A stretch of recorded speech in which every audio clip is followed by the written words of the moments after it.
இறையேசுவில் என் அன்பு சகோதர சகோதரிகளே, ஆண்டவர் நாமத்திற்கு சோத்திரம். தினம் ஒரு ஜப வழியாக பேசிக்கொண்டிருப்பது உங்கள் அன்பு சகோதரன் பிரபு. எப்படிங்க இருக்கீங்க? இன்றைய நாள் எப்படிங்க போச்சு? உங்களுக்கு மகிழ்ச்சியாக இருந்தீங்களா? எப்போவுமே சந்தோஷமாக இருங்க. என் அன்பு சகோதர சகோதரிகளை, இன்றைய நாளில் ஒரு அழகான விஷயத்தை உங்களை ஷேர் பண்ண வந்திருக்குங்க. மனிதர்களுடைய மனநிலை எப்படி இருக்குது அப்படின்னு பார்க்கும்போது, பஸ்ஸு கூட்டமாக வந்துட்டால் எங்கேயாச்சும் இடம் கிடைக்காது நம்ம தேடுவோம். என்னடா இது இவ்வளோ கூட்டமாக இருக்குது, இடம் கிடச்சா உட்காந்துலான்னு சொல்லி யோசிப்போம். அதே பஸ்ஸு காலியாக வந்துடுச்சுன்னு வச்சுக்கோங்களேன், ஏறுவாங்க. ஆனால் எங்கே உட்காருதுன்னு தெரியாதான். கூட்டமாக வந்துடுச்சுன்னா இடம் கிடச்சிடாதான்னு சொல்லி யோசிக்கிற மனநில காலியாக இருக்கும்போது எல்லா இடத்துலையும் ஸ்பேஸ் இருக்குது உட்காரத்துக்கு. ஆனால் நம்ம மனசு எங்கே சொல்லும், ஜன்னலோர சீட்டில் போய் உட்காரலாம், அதுவும் கடைசியில் உட்காரலாம், இல்லை நடுவில் உட்காரலாம், இல்லை அது டிரைவர் பக்கத்தில் முன்னாடி சீட்டில் உட்காரலாம்னு சொல்லி யோசிக்கணும். ஸோ வெவ்வேறு மனிதர்களுக்குள்ள மனநிலைகள் வெவ்வேறாக இருக்குல்ல.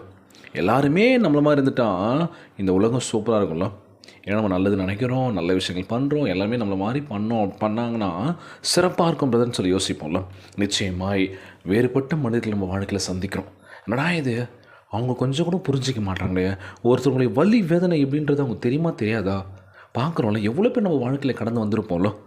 இன்றைய நாளில் இன்றைக்கி என் பையனோட 2nd பர்த்டே.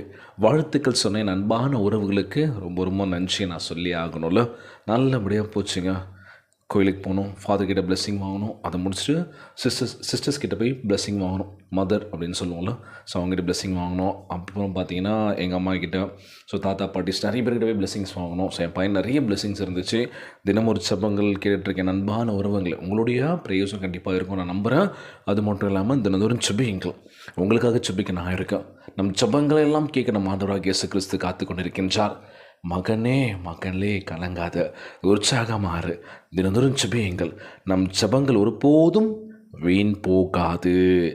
நம்மளை அளவுக்கு அதிகமாக நேசிக்கக்கூடிய நம் ஆண்டவராகிய இயேசு கிறிஸ்து, முழு மனசோடு அவர் நம்புங்க, முழு மனசோட அவர் நேசிக்க பழகுங்க.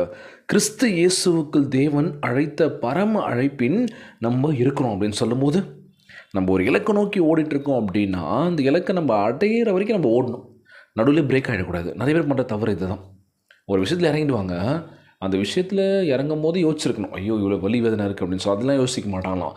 அடுத்தவங்க பண்ணுறாங்க, அவங்க பண்ணுறாங்க, அவங்க இது பண்ணுறான்னு சொல்லி என்ன பண்ணுவாங்கன்னா, எதுவுமே தெரியாமல் ஒரு சில இறங்கும் போது இறங்கிட்டா என்ன பண்ணணும், எப்படியாச்சும் நம்ம ஜெயிச்சணும்னு அந்த நோக்கத்தோடு ஓடணும். ஆனால் என்ன பண்ணுவாங்கன்னா நடுவில் பிரேக் பண்ணுறாங்க. காரணம் என்னென்னா அதை பற்றி தெரியாது, எல்லாமே லாஸ் ஆகிடுச்சு, தெரியாதனமாக பண்ணிட்டேன், அடுத்தவங்களை பார்த்து பண்ணிட்டேன், அவங்களுக்கு மட்டும் இல்லை ஓஹோன்னு ஓடுது அப்படின்னு நினைக்கும் போது அவங்க அதை பற்றி உன்னிப்பாக கவனித்து அதோட ஆழத்தை தெரிஞ்சு அந்த விஷயத்தை பண்ணும் போது அவங்க ஜெயிச்சிட்றாங்க வாழ்க்கையில். நமக்கு தான் ஒரு ஆழமும் தெரியாது, கொதிச்சிட்டோம், தத்தளிக்கிறோம். யாராச்சும் ஹெல்ப் பண்ணுங்கப்பா, யாராச்சும் காப்பாற்றுங்கப்பா அப்படின்னு சொல்லி என்ன பண்ணுறோம், கதறோம். ஸோ அதெல்லாங்க வாழ்க்கை. உங்களுக்கு சிந்திக்கக்கூடிய திறன் இருக்குன்னா தியானத்தை கொடுத்துருக்கின்றார். எது பெஸ்ட்டு உங்கள் வாழ்க்கைன்றது உங்களுக்கு தெரியும். உங்கள் வாழ்க்கைக்கு எது பெஸ்ட்டுன்றது நீங்கள் மட்டும் தான் தீர்மானிக்க போகிறீங்க. அதனால் கலங்காதீங்க. இன்றைய நாள் ஜபம், உலகில் வாழ்கின்ற எல்லாருக்கும் நம்ம ஜபிக்க போகிறோம். ஜபத்திற்குள்ளாக பயணிப்போமா? எங்களை மிகவும் அதிகமாய் நேசிக்கின்ற அன்புள்ள ஆண்டவராகிய இயேசுவே, இன்றைய நாள் வாக்குறுதி வசனத்திற்காக நன்றி ராஜா. அன்புள்ள ஆண்டவரே, நீர் எங்களுக்கு பலனானவர். பலவீனமான என் இருதயத்தை இன்று பலத்தால் வல்லமையினால் நிரப்புவீராக. எங்கள் கண்ணீரை ஆனந்தத்தின் ஆசீர்வாதத்தின் ஊற்றாக மாற்றுவீராக தகப்பனே.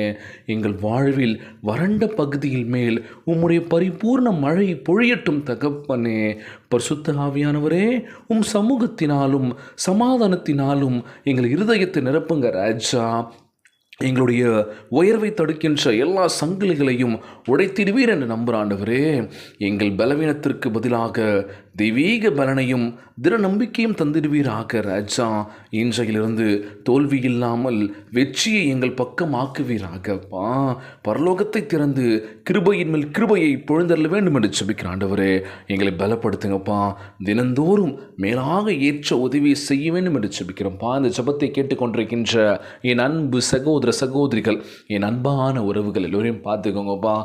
யாருக்கு எந்த கஷ்டங்கள் துன்பங்களை கொடுத்துடாதீங்க ராஜா. நோய் நொடியினால் அவதிப்பட்டு கொண்டிருக்கின்ற ஒவ்வொரு சகோதர சகோதரிகளை உமது கரங்களால் தொட்டுகளை அகற்றி போடுவீராக. உம்மால் கூடாத காரியம் ஒன்றுமில்லை ஆண்டவரே. எல்லோரையும் பார்த்துக்கோங்கப்பா. இன்றைய நாள் ஜெபம் இயேசுவின் விலையேற பெற்ற நாமத்தினாலே ஜெபிக்கின்றேன் நல்ல பிதாவே. ஆமேன், ஆமேன். இயேசுவுக்கே புகழ், இயேசுவுக்கே நன்றி. மரியே வாழ்க. God bless you all.